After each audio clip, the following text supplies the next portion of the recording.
Week 8 of the NFL season. Hope you're 7-0 so far. If not, here's the right place. It's Roster Trends here on the Chase Fantasy Football Series. Time to make some moves if you're not heading towards the playoffs, and you've come to the right show. Hey, how are you? Jason Horowitz with you exclusively here on CBS Sportsline. CBS Sportsline fantasy writer Dave Richard. He'll join me in just a sec to talk about the guys being moved on the website. And let's start with those guys right now, the guys being added the most, and we start with the quarterback controversy in Dallas. People adding Tony Romo because you know he'll catch touchdown passes. That's T.O. will catch touchdown passes. Meanwhile, running back by committee in Houston now turned over to Wally Lundy, who had a good Week 7. Lions wideout Mike Furrey. He continues to be picked up, while so too does second Dolphin receiver Marty Booker. And we welcome in CBS Sportsline senior fantasy writer Dave Richard from Miami. And Dave, let's forget about Booker. He's on a bye. He's not a guy you should pick up anyway. Let's start with Wally Lundy.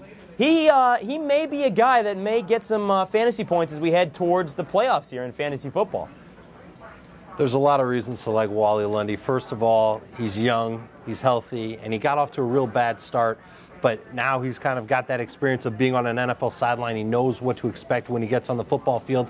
Lundy's a versatile running back. He can catch the ball, he can run inside or outside, and he can hit on a one-cut scheme. That's what Houston's doing with the offensive line. Yep. It's just like what's going on in Denver and Atlanta. And Lundy is actually a candidate to be a huge breakout in the second half of the fantasy season. He's going to win some people some fantasy games this year. Well, that would be much like one of his teammates in Sam Congato, although I wouldn't put him on your team. But last year with Green Bay, he won a lot of people some fantasy He's this year's leagues. Sam Congato, Jason. He's this year's Sam Congato. All right, Dave, let's get into Tony Romo, and let's compare him to a backup you know will start for a few weeks, that being Seattle's Seneca Wallace. You see what the two did in their performances in Week 7. Now, if Tony Romo starts, is he a better start than Seneca Wallace, and are either actually good starts, Dave?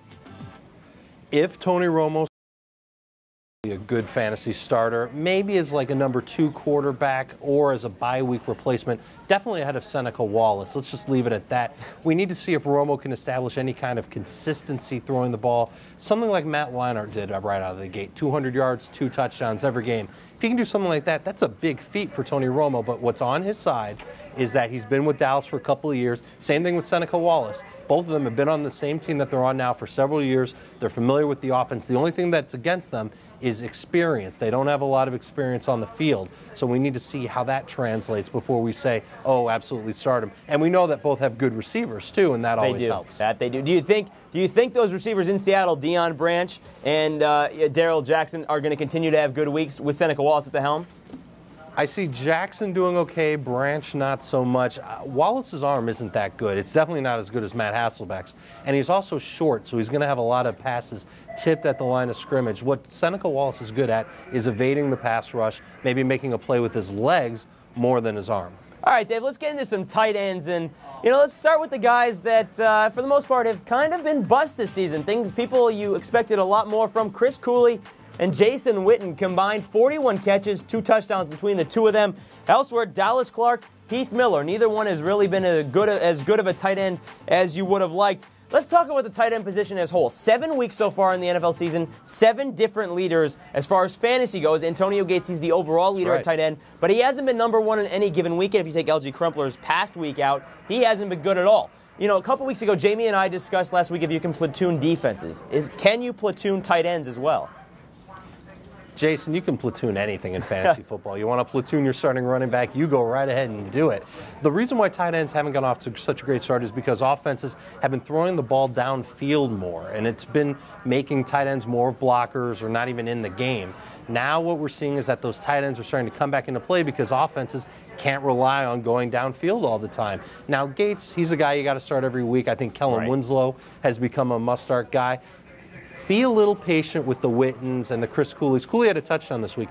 Be patient with the tight ends that haven't gotten there, or try to trade for them or pick them up off the waiver wire on the cheap. You might be happy with what you get. I've lost my patience with Jason Witten. 0 touchdowns in 6 games. All right, Dave, let's go to the emails from the users here, and we start with Josh in Scranton. Do I start Wally Lundy versus Tennessee over Edgerrin James at Green Bay?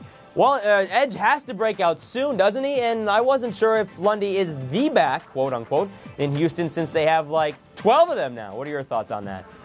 Well, first of all, Wally Lundy got the most yardage of any running back in Houston this season. He is definitely the back in Houston. Whether or not he starts or not, he'll be the guy that's in there getting lots of playing time. Do I start Wally Lundy, who I like a lot, over Edgerrin James? No, I don't do it. Edgerrin James, let's rely on that reputation one more time. He's also got a good matchup. If Edge was going up against a better defense than what Green Bay's been given, then yeah, I would say start Lundy. But otherwise, go with Edgerrin James. Just seems a little safer at this point than taking Lundy, who, let's be honest, Jason, he's only had one good week. One good week, yeah, and neither team has an offensive line. All right, for more from Dave on what you should be doing during the weekend as the second half of the fantasy season starts, be sure to stay with CBS Sportsline. Dave, we'll talk to you real soon. All right, Jason. All right, so that'll do it for this edition of Roster Trends here on the Chase Fantasy Football Series, exclusively on CBS Sportsline. But don't forget, starting Thursday, October 26th, be sure to tune in to start 'em or sit 'em to see who Dave says are the best bets to play in Week 8. Until then, I'm Jason Horowitz. Take care.